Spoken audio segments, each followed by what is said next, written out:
right, my munchkins.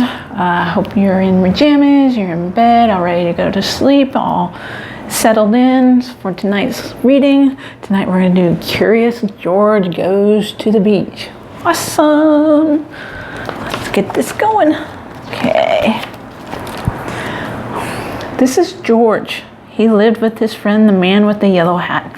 He was a good little monkey and always very curious. Today, the man had a surprise for George. He took George to the beach. See, they're going to the beach. They found a spot on the warm sand. Then another surprise. George saw his friend Betsy. "Look, Betsy," her grandmother said, "it's Curious George." But Betsy did not even smile. She had never been in the ocean before. She was scared. "I know you're a good swimmer," the man told her. "You'll be fine once you get in the water." Feeling better, Betsy walked toward the shore with her grandmother. George helped spread the beach blanket and set aside their lunch. He was looking forward to a picnic, but it was not yet time to eat. It was time to play. In no time, George was having fun. He learned a new game. He dug in the sand, and he made a new friend. Monkeys are good at making friends. See, he's making a friend with... What is that? I don't know. It's a crab. That's what it is. When he took a break, George watched the lifeguard. The lifeguard sat in a special chair.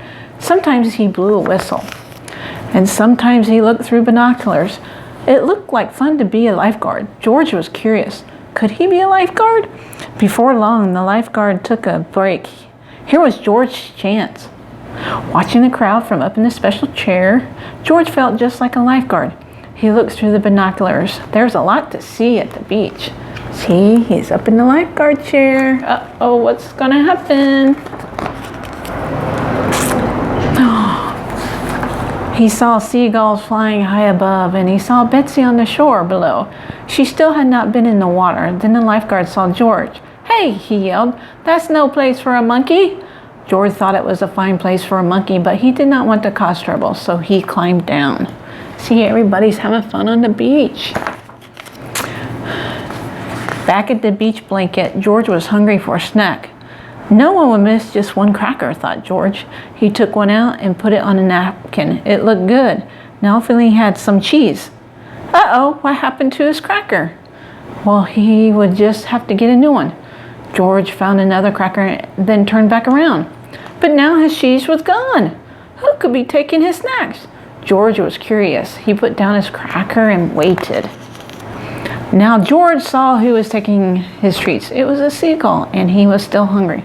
See, the seagull's taking the treats. George took out another cracker, and the bird took it right out of his hand. What fun to feed a seagull. George saw more seagulls down by the water. Betsy was there too. George was curious. Could those seagulls be hungry? Indeed, they were hungry. Soon a whole flock had gathered. George could not feed them fast enough.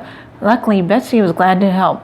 Out of the basket came more crackers, cookies, and a cake, and even the bread for sandwiches. Still, the birds were hungry, but when George reached for more snacks, the basket was gone. He and Betsy were having so much fun, they didn't notice the tide coming in. They didn't notice the picnic basket was floating out to sea. George felt bad. He hadn't meant to lose the basket. Could there be a way to catch it? George thought and thought. Then he remembered the lifeguard. George was no lifeguard, but to save the basket, he knew just what to do. Quickly, he found a float and carried it to the water. Jumping aboard, George began to paddle. He paddled a little farther and a little farther and a little farther until finally he reached the basket. Betsy cheered. Then as George paddled back to the beach, Betsy swam out to meet him. See, they're out swimming. Everyone was glad to see George safe on the shore. The lifeguard, who had seen everything from his chair, said, "That was some rescue." George felt proud. The man with the yellow hat picked up the basket. He was curious. "George, is this our basket?" he asked. Poor George. After all that, the basket was empty. There would be no picnic on the beach, and it was all his fault. Then Betsy's grandmother said, "Why don't you join us for lunch? We have plenty. And look, now we have a reason to celebrate, thanks to George." They did have a reason to celebrate. Betsy was in the water, and she wasn't scared anymore. She was having fun. After everyone joined Betsy and George for a swim, it was time to eat at last. There were sandwiches and chips, bananas, cookies, and watermelon. There was plenty for everyone, and there was even a little for guests. The end. See, they're eating. All right, my munchkins, I hope you have a good night's sleep, sweet dreams.